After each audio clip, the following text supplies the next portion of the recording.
बड़ी खबर है, बड़ा अपडेट है। धर्मांतरण कांड के 3 आरोपियों की एटीएस को रिमांड मिल गई है। 22 जुलाई से 29 जुलाई तक रिमांड पर रहेंगे तीनों आरोपी। रिमांड पर भेजे गए रामेश्वर उर्फ एडम, कौसर और अरसलान धर्मांतरण कर चुके लोगों के बारे में इन तीनों से ही पूछताछ होगी।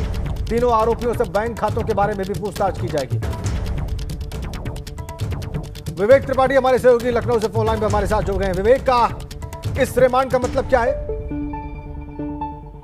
जी देखिए राजेंद्र, बहुत सारी चीजें सामने आनी है। जिस तरह से उमर गौतम का पूरा नेटवर्क पूरे देश में फैला हुआ था और आईएसआई का नाम आ रहा था। इसके अलावा जो कनाडा का नागरिक है बिलाल फिलिप, उसका भी नाम सामने आया था इनसे संपर्क से। और ये जो 3 लोग पकड़े गए हैं नागपुर से, रामेश्वर कांवड़े उर्फ एडम, कौशर आलम और डॉक्टर अरसलान। डॉक्टर अरसलान जो है वो एक डॉक्टर है, हिजामा थेरेपी का डॉक्टर है। तो ये सब मिलकर वहां महाराष्ट्र में पूरा नेटवर्क चला रहे थे धर्मांतरण का। और इनसे पूछताछ में बहुत सारी चीजें सामने आनी है, क्योंकि देखिए धर्मांतरण के ज्यादातर केसेस साउथ इंडिया से आते हैं। दक्षिण भारत के कई राज्यों में नेटवर्क फैला हुआ है। तो यहाँ जब यूपी में इसका खुलासा एटीएस ने किया है तो दक्षिण भारत से इसका जुड़ाव साबित हो रहा है। और तमाम ऐसे लोग भी अभी गिरफ्तार हुए हैं जिनका संपर्क दक्षिण भारत से कई जिलों से है और वहां पर कई राज्यों से है। तो ऐसे लगातार केसेस सामने आ रहे हैं। तो इनसे पूछताछ में बहुत सारी चीजें सामने आनी है। सबसे बड़ी बात है कि इनको फंडिंग कौन कर रहा था। ये फंडिंग करने वाले लोग सामने आना है। और ये बताया जा रहा है कि जो डॉक्टर अरसलान है वो फंडिंग ही कराता था। मेन वहां महाराष्ट्र के बड़े कारोबारियों से और बड़े लोगों से संपर्क करके धर्मांतरण के जितने जो इनका पूरा रैकेट चल रहा है उसको फंडिंग कराने की जिम्मेदारी इसकी थी। और ये हवाला से भी फंडिंग हो सकती है।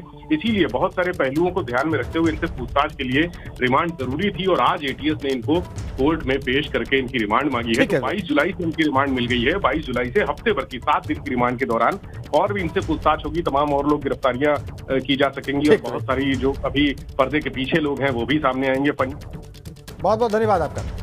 तो धर्मांतरण कर चुके लोगों के बारे में एटीएस पूछताछ करेगी। 7 दिनों की रिमांड मिल चुकी है एटीएस को।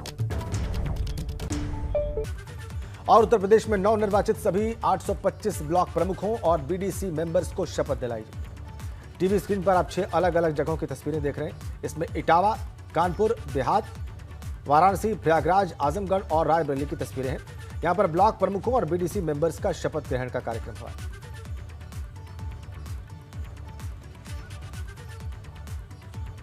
6 तस्वीरें ब्लॉक प्रमुख शपथ ग्रहण समारोह की। यहां पर ब्लॉक मेंबर्स ने भी शपथ ग्रहण की।